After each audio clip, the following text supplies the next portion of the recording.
We are hearing what Wisconsin politicians think about President Trump's national address and funding for the border wall to end the shutdown. And a U.S. senator has some questions for the state's National Guard after allegations of sexual violence and harassment are made public. This is News 3 This Morning. Good morning and welcome to News 3 This Morning. It is 6 o'clock now on this Wednesday, January 9th. We are in the single digits for wind chill this morning, so if you aren't awake yet, just step outside. Step outside. That'll be the quickest way to wake up this morning. It is definitely cold outside. We've been a little spoiled so far this month with our mild overnight temperatures. We still have some clouds in the area. You can see that on the WISC-TV Skycam. Normally clouds act like a blanket, but I think we need a thicker blanket this morning. Take a look at our temperatures. 16 here in Madison, Mineral Point's at 16. Janesville's now down to 16 as well. 14 in the Dells.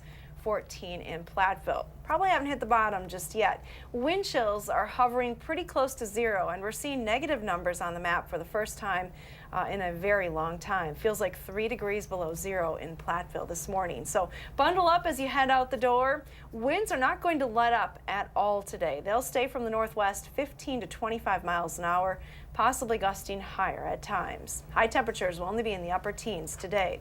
It's going to be another two hands on the wheel kind of day, especially if you're driving high-profile vehicles on those east-west roadways. That would mean the Beltline. No issues, though, right now in and around the area. I looked around, no accidents to report or slowdowns, so travel's still looking good right now. Yeah, that wind is brutal. It's been pushing around trash cans and all sorts of things. I saw lots of trash cans on the road yesterday. Yeah. Gutters as well, so yeah. Messy. Watch out for that again today. Thank you, Hattie. All right, 6:02 your time now. Both political parties are responding this morning following the president's first primetime speech from the Oval Office last night. In that address, President Trump made the case for funding for the border wall, which has been at the center of the government shutdown in its third week now. The president did not declare a national emergency over immigration, but did call the situation a crisis. Democratic leaders responded with their own address, saying there will not be negotiations with the White House until the government is reopened. Wisconsin's representatives in Congress are reacting to the president's address on social media. Republican Senator Ron Johnson tweeted President Trump made a strong case for border security, adding it's time to end the politics and fund it. Democratic Senator Tammy Baldwin says the president lied to the American people when he promised Mexico would pay for the wall and called the shutdown a national crisis. Republican Representative Brian Stile, who just took over for Paul Ryan in the 1st District, said he was, quote, frustrated with the log jam, calling for an end to the shutdown and a secure border. And Democratic Representative Mark Pocan tweeted prior to the address that the shutdown is threatening vulnerable communities, particularly pointing out farmers. His tweet included a letter bringing those concerns to the USDA, signed by himself and 5 other members of Congress. Back in Madison, Governor Tony Evers will be one of the keynote speakers at the Wisconsin Economic Forecast Luncheon later today. It's part of a busy first week on the job for the new governor after he signed 2 more executive orders yesterday. One of those calls for the Department of Health Services to create a plan for expanding Medicaid. The other directs state agencies to make plans to protect people with pre-existing conditions. Evers says he also plans to ask Attorney General Josh Kaul to withdraw Wisconsin from a lawsuit to end the Affordable Care Act. That move, though, would require approval from the Republican-controlled legislature. There is an opportunity tonight to hear from the 6 candidates hoping to become Madison's next mayor. That includes incumbent Mayor Paul Soglin, Alder Maurice Cheeks, former Alder Satya Rhodes-Conway, the executive director of the River Alliance of Wisconsin, that's Raj Shukla, the city equity coordinator, Turiana Petway, and comedian Nick Hart. The Cap Times is hosting a 90-minute debate with all 6 of those candidates starting at 7 o'clock tonight at the Barrymore Theater. The event is free and open to the public. If you can't make it tonight, there is another forum planned for next Wednesday. Bullying, manipulation, and sexually inappropriate. Those are just a few words a master sergeant with the 115th Security Forces Squadron is using to describe what he saw in his 25 years with the Guard. In a nearly 2-page letter, he says he wants to expose serious issues of sexual violence and harassment within the unit that he says went ignored and caused multiple women to leave the service. He sent his letter to TV stations, newspapers, and politicians, hoping to uncover it. Aaron Thornley-Parisi, the executive director for the Rape Crisis Center here in Dane County, says it's not surprising, but it is still frustrating. These are people who are really trying to do something difficult for our country. And they are having to put up with the same type of sexual harassment and assault that is happening in businesses all over the country. Senator Tammy Baldwin wrote to a major general with the Air Force to make sure they're looking into the matter. She also asked for a written response detailing their investigation. The fighter wing has also responded to the allegations, saying they take them seriously and caring for victims of sexual assault and harassment is their #1 priority. We will know later today whether a former middle school tutor accused of sending sexually explicit messages to preteen girls is pleading guilty to the charges against him. 20-year-old Eli Malik Mendina Lopez faces a charge of first-degree sexual assault of a child under the age of 13. He was volunteering as a tutor at Wright Middle School before he was accused of sending nude photos of himself to 11 and 12-year-old girls last spring. He's also accused of inappropriately touching one of the girls during class. Now, the school reported the actions to police and told Medina Lopez he was not allowed to volunteer there after students came forward. If convicted, he could be sentenced to up to 60 years in prison. Madison police officers are invited to speak tonight about plans to improve safety at a West Side apartment complex, seeing a high number of 911 calls recently. Officers have responded to Tree Lane Apartments more than 250 times since it opened in June. The complex primarily serves people who struggle with homelessness. Alder Paul Skidmore said in a blog post last week he's frustrated with the city, who he claims hasn't been more urgent in its response to problems there. Chief Mike Koval says about 7 tenants are going through eviction proceedings right now, but adds visitors to that apartment have caused many of those problems. Tonight, the city's Public Safety Review Committee will discuss solutions. This comes as Chief Koval says the number of shots fired incidents in the city have gone down. Officers responded to 186 shots fired calls in 2018 compared to 220 reports the year before. That's a drop of about 15.5%. There has been at least one, shots fired incident so far in 2019. That happened on the north side last week on Elka Lane near Warner Park. All right, 6:08 now. Tariffs, weather, low commodity prices. There is no shortage of stresses for the farming community, and it can be really easy to keep those challenges to yourself. We're sitting down with the organizers of an important event today, helping you, your friends, and your neighbors through those tough times. Pam was telling us those farmers are really wishing for some snow cover by now. No such luck with the forecast today. It will be windy and really cold out there, at least in comparison to what we've been having. Addie's full forecast is next on News 3 this morning.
Good morning from the patio. A few flurries trying to fall down from the sky this morning. They're not going to add up to anything. We actually have clearing skies in our forecast, but much colder conditions. Take a look at the temperature trend yesterday with some sunshine right around the lunch hour. Temperatures managed to climb to 41, but it was a steady downward trend after that, and we find ourselves in the teens this morning. Wind gusts as well over the last 24 hours have been pretty strong across southern Wisconsin, some places gusting in the 30 to 35 mile an hour range. And we have more of the same in our forecast today. Few clouds lingering across mainly south central and southeastern Wisconsin this morning. More significant clearing taking place overnight to the west, but temperatures are cold everywhere. 14 degrees in the Dells, 14 in Prairie du Chien and Platteville, 16 here in Madison, as well as Watertown and Janesville. So clouds really not helping to keep temperatures up during the overnight hours. Winds are still gusting around 25 miles an hour in many spots this morning, sending wind chills down to near zero. In fact, it feels like it's below zero in the Dells this morning and Lone Rock, as well as Platteville and Prairie du Chien. Janesville also has a wind chill of 1 degree below zero. Here's a look at your future track wind speeds through the day. What you need to know is that the winds are going to stay fairly strong from the northwest all day today, in that 15 to 25 mile an hour range, even into the afternoon. So no relief from the winds just yet. They will start to die down overnight tonight. Here's a look at your wind chill forecast then for today. With those winds staying pretty strong, wind chills are going to hover right around zero through most of the day, in the lower single digits, even into the late afternoon hours. Your future track forecast model shows you some clearing taking place, though, as we go through the day. Temperatures will be very slow to warm with that northwesterly wind, so we're only looking at temps a couple of degrees warmer than we are right now, in the upper teens to around 20 in a few spots. This clearing trend continues tonight, and that will lead us to a very cold start tomorrow morning. Here's a look at your extended forecast then. Temperatures will be the coldest of the week today, hitting a high of 19 degrees. We're back to normal on Thursday. 26 is the normal high for this time of the year. And then as you look in that extended forecast, you'll notice that this cold snap doesn't last too long. Temperatures are at least in the 30s starting on Friday. A little bit of light snow in the forecast, but any accumulations will be less than an inch. Now it's time to get a look at those traffic maps this morning. We'll send it over to Josh Tim for all the details. Good morning, Josh. Yeah, it's another quiet start on the Beltline. Great news for the early commute. No delays showing up yet in either direction at this point. Roads here in Dane County not looking too bad right now. Just a few of the usual brake lights on Stoughton Road and Verona Road near the Beltline ramps. No problems at all downtown and on campus. Volume will increase over the next hour or so. And other routes heading into Madison, they're moving along at the usual speeds with no crashes or delays. Your first alert traffic, I'm Josh Tim. Thank you, Josh. Thank you, Hattie. Farmers are constantly working through stressors, not always talking about them, though, with others. It's why people in agriculture have some of the highest suicide rates in the country. There are people pushing, though, for us to have these open conversations about what's going on the farm. Susan Springer-Judd heads up the Iowa County Suicide Prevention Coalition, and Dale Meyer is with St. Peter's Lutheran Church in Loganville. We thank both of you for coming in this morning. And we're talking primarily about an event. We'll tell people about that in just a moment. But Dale, wanted to start with you as to why now and what you're seeing with your congregation and your community when it comes to this issue of stressors on the farm. Well, there's always been stress on the farm. Right. And I grew up on a farm, but I'm not a farmer. But our congregation is a rural community, has a lot of farmers, and the change of all the economics in the area and the difference in farming from years back till now. Mm-hmm. And we had a suicide in our church, and we felt that there was something that could be talked about that should be brought out, and that's why we're having this forum. So I want to talk to you a little bit about getting folks to talk about this issue in the first place. I know I'm from a farming community, so this issue really touches my heart, but if I know those folks correctly, they're hard workers, and they're often, it's not in their nature to talk about their own problems. Right. Pam Youngke's always talking about how it's hard if you're in a rut to even get yourself to the events. How do you folks address that? Right, it is tough because it's cultural. A lot of us as farmers are in the rural area have never learned from our parents how to talk and communicate and really get through things because they never learned from their parents. And what we were always taught is, you put your nose to the grindstone, you keep working, you just get through it. But the one good thing that the communities can do is they help each other, and they'll pick themselves up by the bootstraps and they'll get there.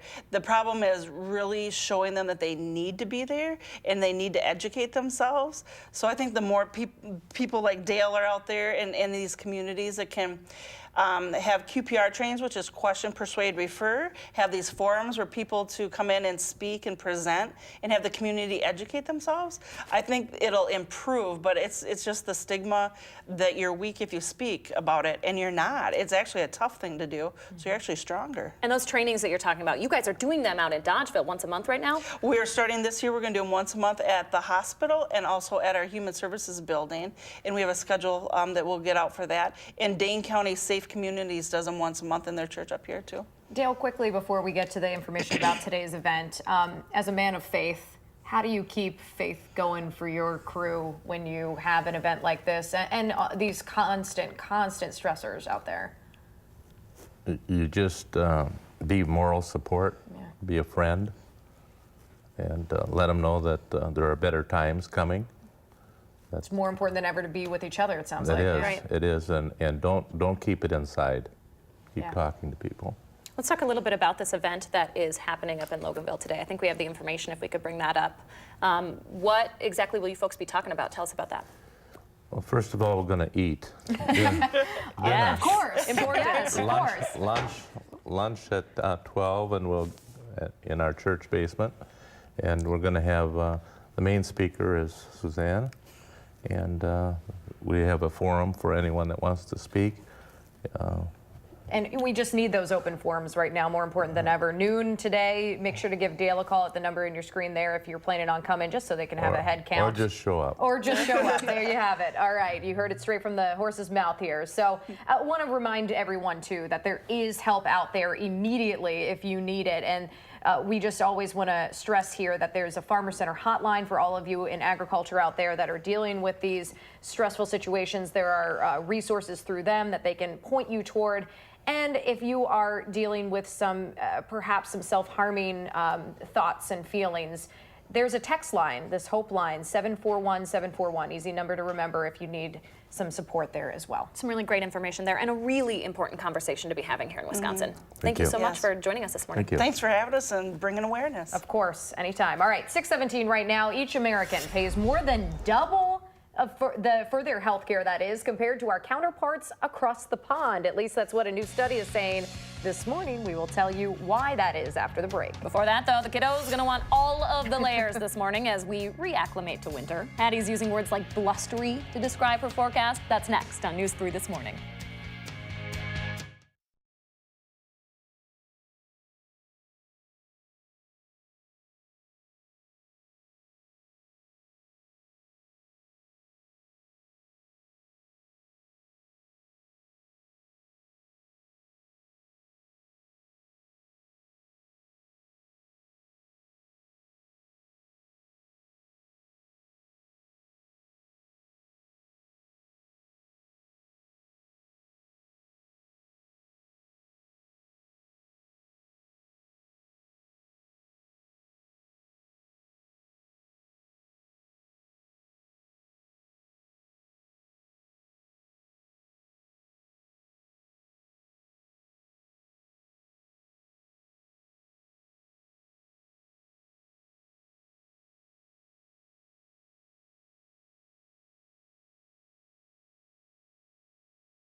Good morning, I'm meteorologist Hattie McLean. When I was outside, there were a few flurries flying here on the west side of town.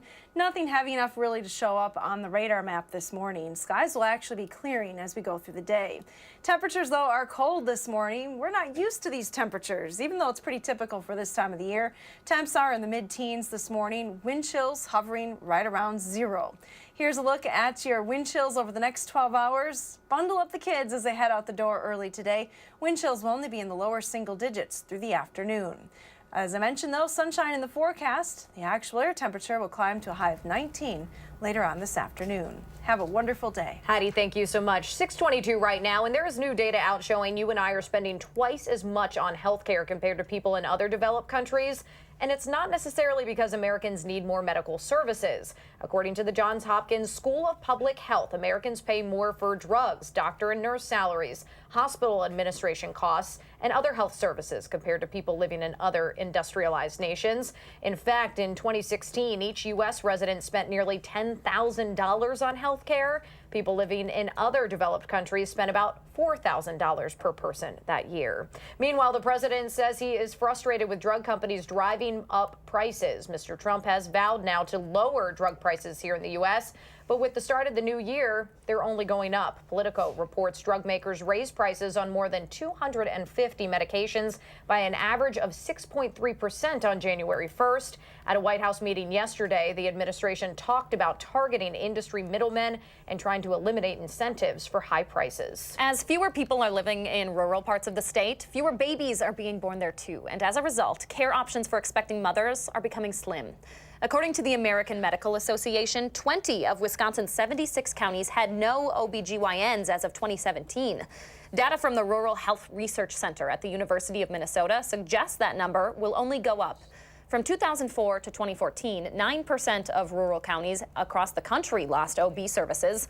Experts say living far away from those services can be a predictor of poor birth outcomes. In light of information like that, Wisconsin Senator Tammy Baldwin and other Democrats on Capitol Hill are working to pass a bill that's aimed at bringing down rising mortality rates for moms and their newborns. The so-called Mommies Act would expand coverage for pregnant women covered by Medicaid from 60 days to a full year after childbirth. Now, the bill's authors say nearly half of all babies in the U.S. are born to mothers on Medicaid, and those low-income mothers are dying at the highest rate of any industrialized country in the world. Here in Dane County, infant mortality rates for black infants is 3 times the rate of white babies. Madison's Food Policy Council will hear more about the Mommies Act later today, as well as more about breastfeeding options across the city. All right, 6:24 now. The ongoing problems at Milton's high school pool are becoming too bad to repair. The superintendent says swimmers and divers will have to stay out of the water probably sooner rather than later. We'll have more on that. And the youngest head coach in Packers history will talk to reporters for the first time today in that new position, as fans just hope he can bring the good juju back to Green Bay. We'll look ahead to that when News 3 This Morning returns.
Madison alders vote to pay up after months of legal disputes over a major downtown development. And a plan to expand a park along Lake Monona would cost more than $5 million.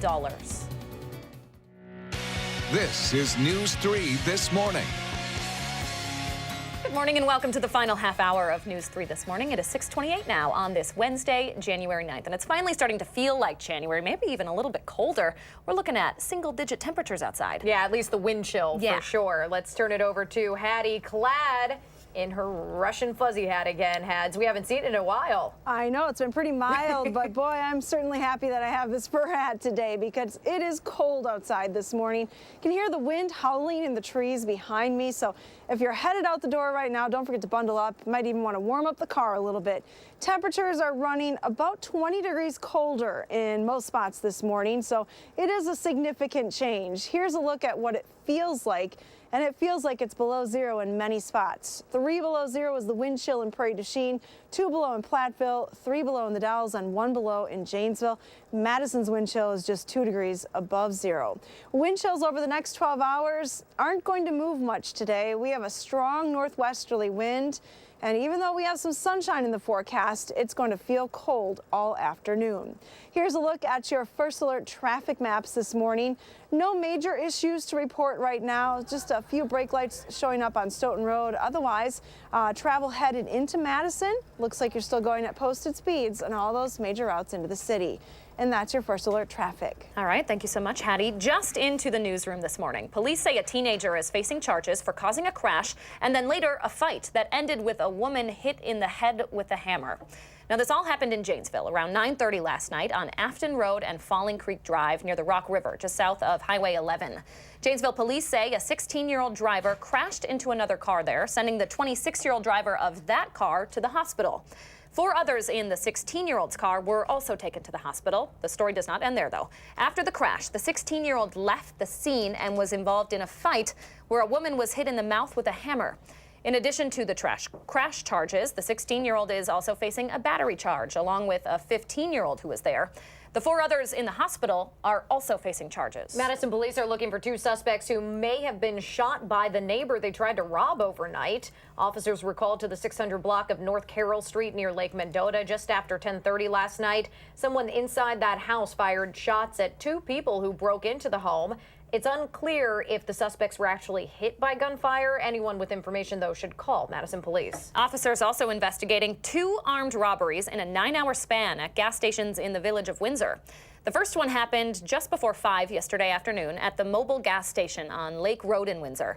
A woman wearing a gray hooded sweatshirt and black pants showed a gun there before taking cash and running away. The second happened just before 2 this morning at the Speedway right across the street. That suspect was a man wearing a black hooded sweatshirt and jeans. Investigators don't know yet if the 2 are related. Anyone with information is asked to call the Dane County Sheriff's Tips line. That number right there at your screen, 608-284-6900. Madison city leaders have reached a deal to put the nearly $200 million Judge Doyle Square project back on track. Now, last night, Common Council approved that deal to pay Beitler Real Estate $700,000, effectively ending months of back and forth between the city and that developer. Beitler was originally contracted to develop 3 buildings on the downtown property, but this deal releases it from its responsibilities on all but 1. After threats of a lawsuit, rejected deals, and ongoing legal disputes, the project can finally move forward. We've been talking about developing these 2 prime downtown blocks for a long time, over a decade now. And so I really do see light at the end of the tunnel tonight. Some alders, though, are still harboring some frustrations over the drawn-out process with Beitler and the $700,000 payout it took to get out of it. I can't vote for this because of the millions expended thus far, and we have nothing to show for it. Plans for Judge Doyle Square include a hotel, apartments, retail, and office space, as well as an above-ground and underground garage. That development is set to be finished in the next few years. The city is looking at the possibility of expanding Olin Park, which would open up an area of the shoreline that's been private for more than 60 years. That space had been owned by the Wisconsin Medical Society, but the group says they'll be moving since that land is too big. It includes 450 feet of shoreline, which would cost the city a cool $5.5 million to purchase. Alder Alan Arnston presented the idea to City Council last night. I think people recognize that this is a really good thing for the city. You know, people will be interested in, okay, how's it going to be improved along the way, but recognize that that's down the road, and there will be a public process with allowing all sorts of input into it. The proposal was introduced to the council last night and would still need to go through the Parks Commission before a final council vote. The CEO of the Wisconsin Medical Society says if all goes well, that sale could close within the next month. Speaking of park improvements, upgrades at one of the more prominent public spaces downtown will be up for discussion today. The city has considered more than 20,000 pieces of public input to come up with a master plan for James Madison Park. That includes a new playground, basketball and volleyball courts, and a shelter. Now, some neighbors living around the park have expressed concerns about expanding the parking lot there and limiting green space. The Board of Park Commissioners will look at approving a master plan at its meeting tonight. Leaders in Beloit are still holding on to the idea of incorporating the town into the village of Riverside. The Janesville Gazette reports there's a new committee forming to dispute a state board's decision to deny the incorporation petition last month. They said the town didn't meet 6 requirements and recommended submitting a new petition that covered less land. Town officials have until March 15th to notify the Rock County Court about plans to refile. The aging pool at Milton High School is scheduled to close on May 1st, if it can hold up that long, that is. The Janesville Gazette reports Superintendent Tim Shiger told school board members the HVAC system is breaking down, and it could force the pool to close even sooner. Next week, the school board is expected to approve a $60 million referendum question for the spring ballot that includes $7.8 million for a new pool. The Packers' new head coach will talk to reporters for the first time this afternoon since he accepted that position. Matt LaFleur was the Tennessee Titans offensive coordinator last season. He was with the Rams before that, and now he will be the youngest head coach ever for the Green and Gold. And while we're sure for you Packers fans, you're remaining optimistic, you should take a note here. No Packers head coach has ever taken the team to the playoffs in their first season, and only 3 have managed to get a winning record in that first year. Lots of Packers fans have their fingers crossed for this guy. Oh, most definitely. All right, 6:35 your time now. There could be some big changes coming to a couple popular downtown parks. We'll have updates on that coming up in the morning sprint. And I cannot stop thinking about Mary Poppins this morning, specifically the part where everyone jumps into the sidewalk chalk scene. That's what I'm reminded of when I hear about this really cool art coming to Madison. We will have more on that when News 3 This Morning continues.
Welcome back. It is 6:38. We always ask you to share your morning with us, and I'm always impressed when our viewers can capture wildlife because it's so hard to get on camera, especially this close up. I don't know if Kevin had a super zoom lens or what, but he managed to get this on this shot of the cardinal in Argyle and post it on a Facebook page. I also don't know if Kevin was trying to pull at my heartstrings, but the Highland mascot happens to be the Cardinals. There you have it. I'm feeling pretty good about this picture. Thanks so much for sharing, Kevin. What does your morning look like? Take a picture, post it on our Facebook page or on Twitter, and use the hashtag MyNews3Morning. Danica and I share our favorites right here on the program every morning. Well, it might be a little too cold to get out the sidewalk chalk this morning, but soon that outdoor art form could give your kids a chance to interact with scientists and street artists. The city is accepting grant money from the EVU Foundation to hire 3D chalk artist Melanie Stimmel to put on workshops at schools, museums, and community centers in Madison throughout 2019. You can see some of the work from her We Talk Chalk program that's meant to reach out to struggling kids. The Wisconsin Institute of Discovery is also going to join the project, creating a science-themed street art project with UW researchers. If there was an awesome music teacher who has made a difference in your child's life, there's a chance to get that person some national recognition. For the first time, the Country Music Association is accepting nominations from all 50 states for the Music Teachers of Excellence program. The winning educator gets $2,500 to invest however they'd like. Now, today is the deadline to nominate a teacher, so be sure to go over to CMAworld.com to do so. All right, 6:40 your time now. It's already going to be 30 degrees colder than where we were 48 hours ago. What? And that's before the wind chill. Patty's been all sorts of bundled up for her forecast this morning. You probably saw that Russian hat on her head. You're going to probably want to do the same. We're going to check in with her next. But first, it is January 9th, and we want to say happy birthday to Daxton here. What a cool kiddo, and all the kids turning 3 today. Thanks for celebrating with us here on News 3 this morning.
Taking a live look this morning out on Madison's west side from the WISC Skycam. You can see that sun trying to make its way out. It will be out today, but that also means it's going to be pretty cold in comparison to what we've been having here weather-wise. Hattie will have a check on that in a moment. However, it is probably nothing compared to the next story we're about to tell you about. The world's largest snow and ice festival is trending on Twitter this morning. It's something that's happened every year since 1963 in the Chinese city of Harbin. The average winter temperature there is 11 below. Okay, I'm done complaining. But that's not stopping millions of visitors from getting outside to see the elaborate sculptures and more than 2,000 snowmen. Wow.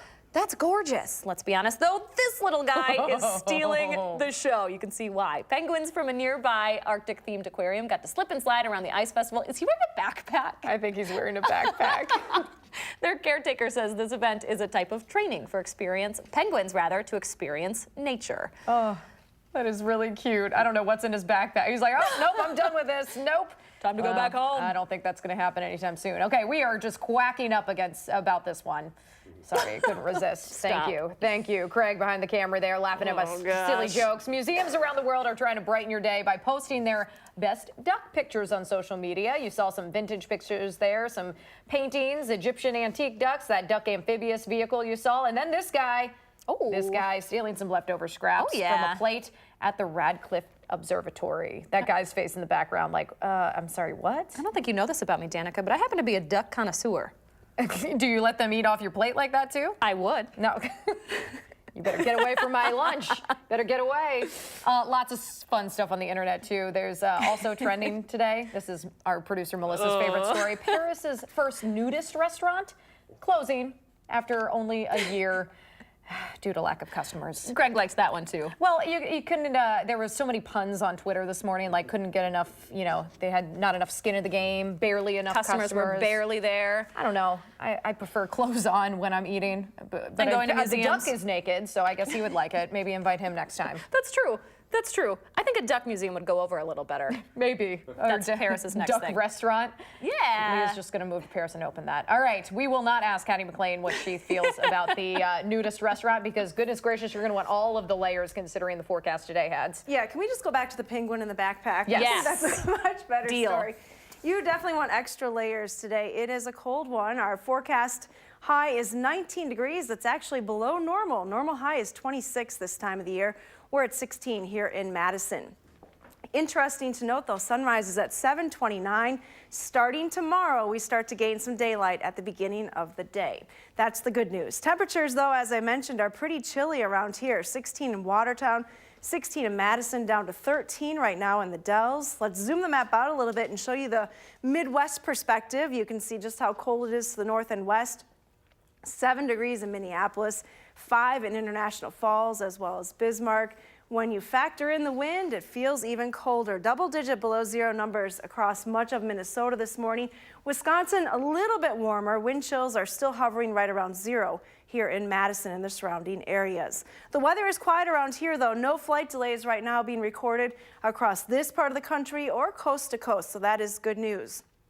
One spot that you may want to watch out for later on today, the Pacific Northwest, some pretty heavy rain moving in as well as some strong winds. That may slow travel down there today. And then a little bit later on in the week, down further south towards California, the weather conditions turn a little bit south as well with rain and a lot of mountain snow in the forecast. Before the midsection of the country, sunshine today, 24 in Chicago. St. Louis is actually above freezing with 36. Omaha tops at 35. But cold temperatures will continue at least for the day today across southern Wisconsin. A strong northwesterly wind is expected today.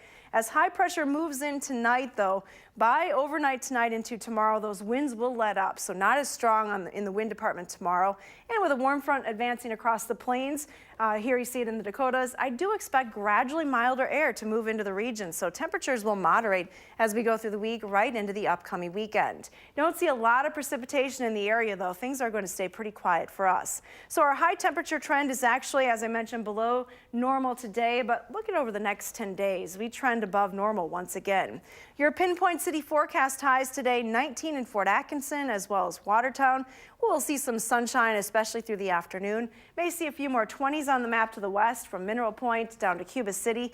And to the north, we're looking at generally teens to around 20 degrees. 19 in Poynette today, 19 in Mauston. Take a look at the wind chill, though. Below zero this morning in many locations. Not a big improvement through the day. Wind chills will hover in the lower single digits, even into the afternoon.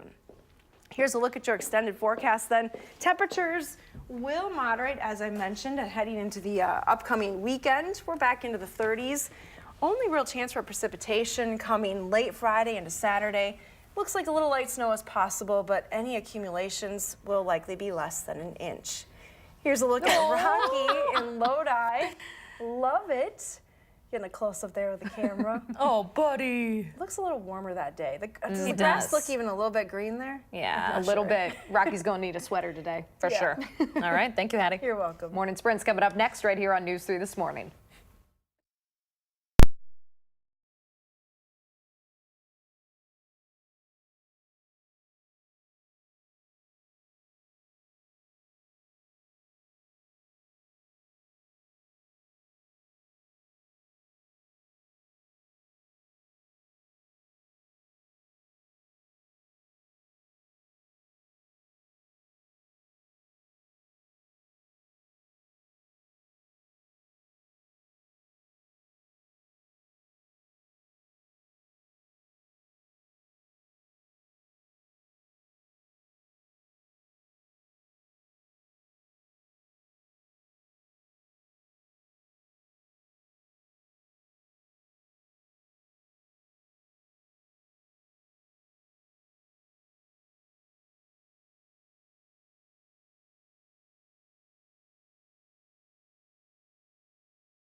.6:52, time now for the morning sprint. Our break from winter is over. Hattie says we'll probably stay below 20 today. But we start in Washington, D.C., where both political parties are responding this morning to the president's first primetime speech from the Oval Office last night. In that address, President Trump made the case for funding for the border wall, which has been at the center of the government shutdown in its third week now. The president did not declare a national emergency over immigration, but he did call the situation a crisis.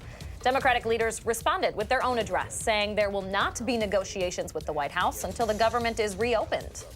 Governor Tony Evers will speak at an economic luncheon later today. He has signed 2 more executive orders calling for the Department of Health Services to create a plan for expanding Medicaid and directing state agencies to make plans to protect people with pre-existing conditions. Governor Evers says he also plans to ask his new Attorney General, Josh Kaul, to withdraw Wisconsin from a lawsuit to end the Affordable Care Act. A master sergeant with the 115th Security Forces Squadron says there are serious issues of sexual violence and harassment within his unit that he says went ignored and caused multiple women to leave the service.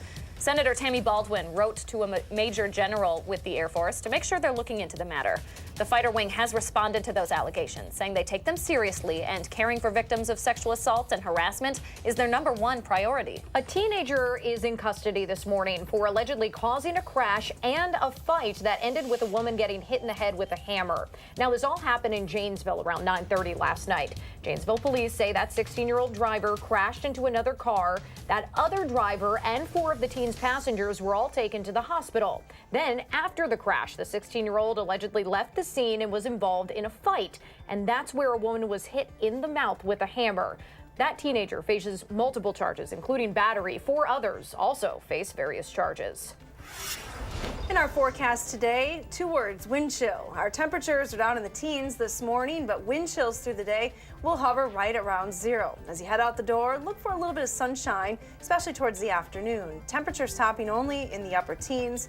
Again, wind chills in the single digits above and below 0. Thank you very much, Addie. City leaders have reached a deal this morning to put the nearly $200 million Judge Doyle Square project back on track. Common Council approved a $700,000 payment to Beitler Real Estate last night.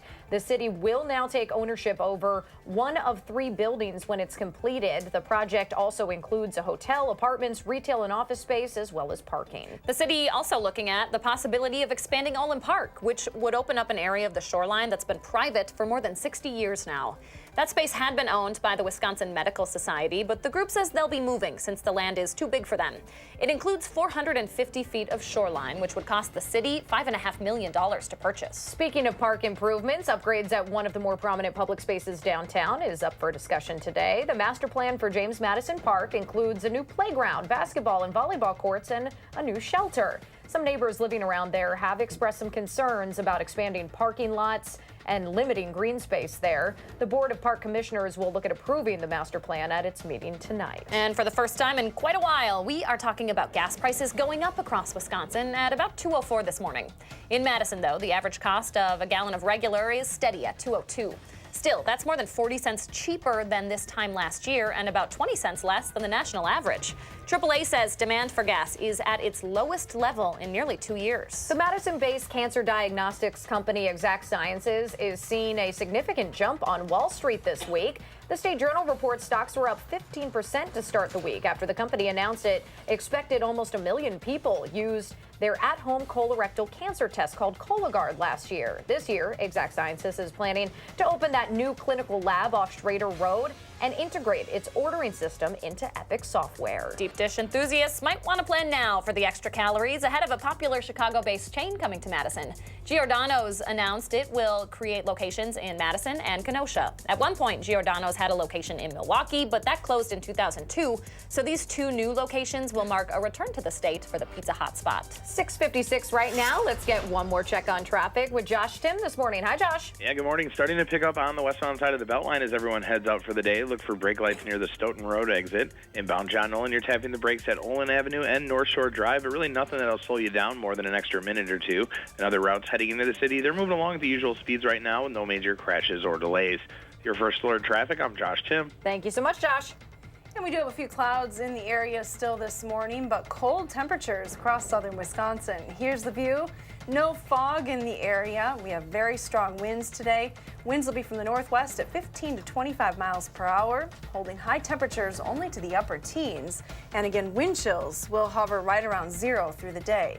It's really the coldest day of the week, though. Temperatures are back to near normal on Thursday, and then into the 30s for Friday and the upcoming weekend. Brr. I'm going to be taking my cues from Hattie. Maybe break out a Russian hat today. Hope you do the same. Bundle up. Stay warm out there, folks. We'll see you back here tomorrow morning.